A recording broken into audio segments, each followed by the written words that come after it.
Good morning +1 class. Last class में हमने पढ़ा था घराना किसे कहते हैं और घराने कितने होते हैं। आज हम यह पढ़ेंगे। ख्याल गायकी के घराने आधुनिक समय में ख्याल गायन प्रचार में है, इसीलिए ख्याल गायन में घरानों का वर्णन इस प्रकार है। दिल्ली घराना।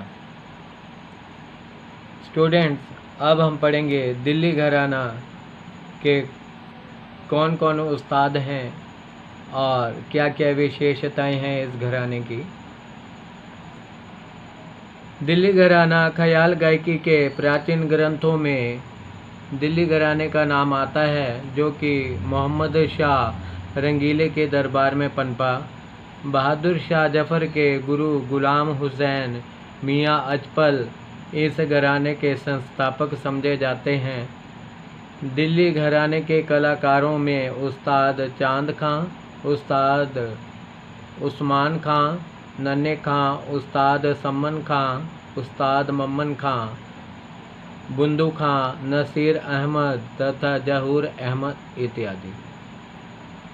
विशेषताएं। इस घराने की विशेषता यह है कि सारंगी वादकों से घराने का संबंध होने के कारण इस घराने में सूत, मींड, गमक तथा लहक आदि का काम विशेष रूप से विलंबित लय में होता था। स्वरों का आपसी जोड़ तोड़ का काम मध्य लय में किया जाता है। इस घराने में कठिन, जटिल तथा पेंच वाली तानों का प्रयोग किया जाता है। इसमें फंदे की तान, खींच तान, उड़ान की तान आदि विविध तान प्रकार हैं। विलंबित लय के साथ तिलवाड़ा, झूमरा, सवारी ताल का प्रयोग मध्य लय की चीज़ों के साथ आड़ा चार ताल, परोदस्त ताल तथा द्रुत लय में 3 ताल, रूपक तथा 1 ताल आदि का प्रयोग किया जाता है। दूसरा है ग्वालियर घराना। इस घराने का आरंभ नत्थन पीर बख्श से माना जाता है। यह लखनऊ घराने से ही निकला घराना है। लखनऊ घराने के प्रसिद्ध कव्वाल गुलाम रसूल के प्रपौत्र शक्कर खां तथा मक्खन खां लखनऊ के प्रसिद्ध गायक थे। इनके पुत्र मोहम्मद खां तथा नत्थन पीर बख्श अपने समय के उत्कृष्ट कलाकार थे। लखनऊ के वातावरण से संतुष्ट न होकर यह ग्वालियर दरबार पहुंच गए। तभी से यह ग्वालियर घराना विकसित हुआ। हुद खां तथा हस्सू खां के शिष्य परंपरा के माध्यम से यह घराना देश के विभिन्न भागों में प्रसिद्ध हुआ। इस घराने के प्रमुख कलाकार में निसार हुसैन, मेहंदी खां, नज़ीर खां, रामकृष्ण बुआ, शंकर राव पंडित, राजा भैया पूंछ वाले, वासुदेव राव जोशी, बालकृष्ण बुआ, विष्णु दिगंबर पुलस्कर हैं। इस घराने की विशेषताएं। गायकी में प्रारंभिक स्वर खुला तथा जोरदार लगाया जाता है। आवाज़ को छुपाना या दबाना उचित नहीं है। आवाज़ को तीनों सप्तकों के योग्य बनाने के लिए विशेष स्वर साधना कराई जाती है। बंदिश गायन से पहले राग के स्वरूप को दर्शाने के लिए आलाप किया जाता है। विलंबित लय के स्थायी गाने के बाद आलाप और अंतरा गाने के बाद आलाप किया जाता है। धीरे धीरे राग की बढ़त करके तार सप्तक तक पहुंचा जाता है, फिर तार सप्तक में आलाप किया जाता है। तत्पश्चात तानों का क्रम प्रारंभ होता है। तानें बड़ी बुलंद तथा स्पष्ट होती हैं। पल्लेदार तथा दानेदार ताने इस घराने की विशेषताएं हैं। थर्ड है आगरा घराना। यह घराना ध्रुपद, धमार, गायकी का घराना है, इसीलिए इस गायन शैली का प्रभाव इसके ख्याल गायन पर स्पष्ट दिखाई पड़ता है। इस घराने के कलाकार सुजान खां को अपना मूल पुरुष मानते हैं, जो कि तानसेन के समकालीन थे, लेकिन बाद में इस घराने का प्रचार खुदा बख्श धग्गे द्वारा हुआ।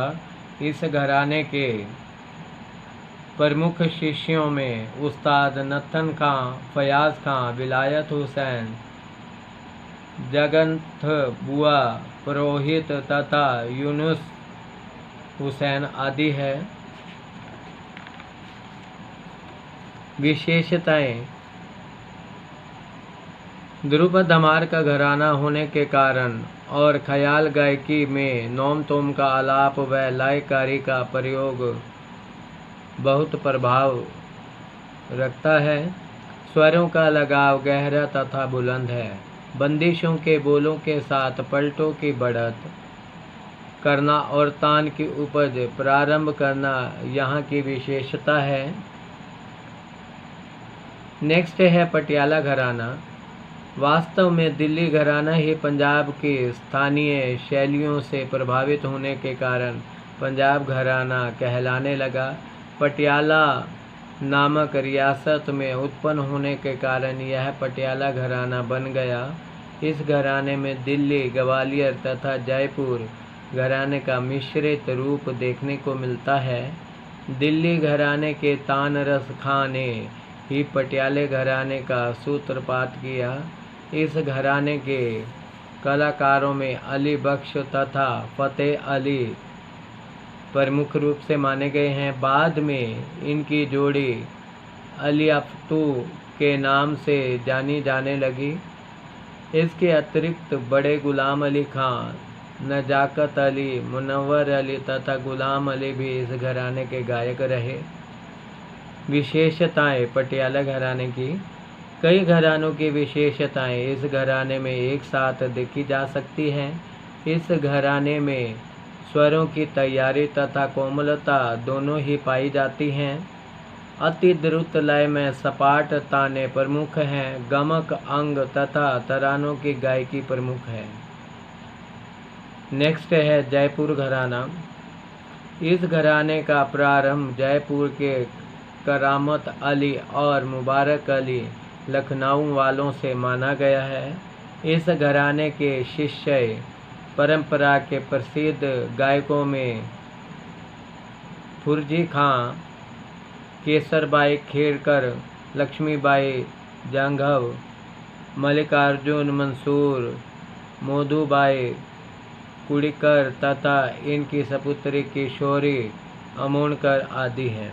विशेषताएं: विलंबित गमक युक्त आलाप तथा एक ही सांस में एक से अधिक आवर्तनों तक आलाप लेना प्रमुख है।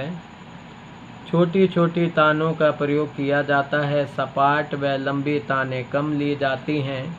विलंबित 3 ताल का प्रयोग अधिक किया जाता है। अप्रचलित रागों का गायन प्रमुख रूप से किया जाता है, जैसे काफी कानड़ा, नायकी कानड़ा, रायसा कानड़ा, खोखर, त्रिवेणी, पटबिहाग, पटमंजरी, जैतश्री आदि। गीत की बंदिशें भी प्राय छोटी ही रहती हैं। छठा घराना, जिसका नाम है किराना घराना। इस घराने के प्रतिनिधि गायक अब्दुल करीम खां थे, जो कि मुल्तकिराना जिले सहारनपुर के रहने वाले थे। इसलिए इस घराने का नाम किराना घराना पड़ा। इन्होंने अपनी तालीम अपने पिता काले खां व चाचा से प्राप्त की। इस घराने का संबंध प्रसिद्ध बीनकार बंदे अली खां से भी जोड़ा गया है। इस घराने के अन्य कलाकारों में सवाई गंधर्व सुरेश बाबू, गंगूबाई हंगल, उस्ताद रजब अली, उस्ताद अमीर खां, रोशन आरा बेगम, हीराबाई बड़ौदकर, पंडित भीमसेन जोशी आदि प्रमुख हैं। विशेषताएं किराना घराना की। यह घराना विशेष रूप से बीनकारों का घराना माना गया है, इसलिए इस घराने की गायकी में लगाव, लोच और मींड का काम अधिक है। स्वरों का सुरीलापन और चैनदारी प्रमुख है। आलाप को विशेष महत्व दिया गया है। स्वरों का प्रयोग कोमलता और गंभीरता से किया जाता है। स्टूडेंट्स, लास्ट क्लास में हम लोगों ने पढ़ा था कि घराना किसे कहते हैं, ये क्या होता है और इसके रूल क्या क्या हैं, कौन लोग इसको आगे बढ़ाते हैं, किन लोगों को कितनी पीढ़ियों तक संगीत को कितनी पीढ़ियों तक संगीत को करते हुए हो जाता है जब समय, और फिर उसके बाद उस घराने की नींव रखी जाती है और गुरुओं द्वारा ये गुरु शिष्य परंपरा में ही सीखा जाता है, और जहाँ यह सीखा जाता है, सिखाया जाता है, उसे ही घराना कहते हैं। आज हमने पढ़ा कि घराने कितने प्रकार के होते हैं तथा उनकी विशेषताएं क्या क्या है। जैसे कि हमने पढ़ा दिल्ली घराना, ग्वालियर घराना, आगरा घराना, पटियाला घराना, जयपुर घराना, किराना घराना। यह प्रमुख रूप से 6 घराने हैं और काफ़ी घराने हैं, परंतु इन्हीं घरानों से उनका संबंध रहता है, इसीलिए प्रमुख रूप से यह 6 घराने माने गए हैं। आज हम लोगों ने यह 6 घरानों के बारे में चर्चा की और मुझे आशा है आप सभी ने इसे ध्यानपूर्वक सुना और समझा होगा। नेक्स्ट क्लास में फिर मिलते हैं एक नए टॉपिक के साथ। धन्यवाद।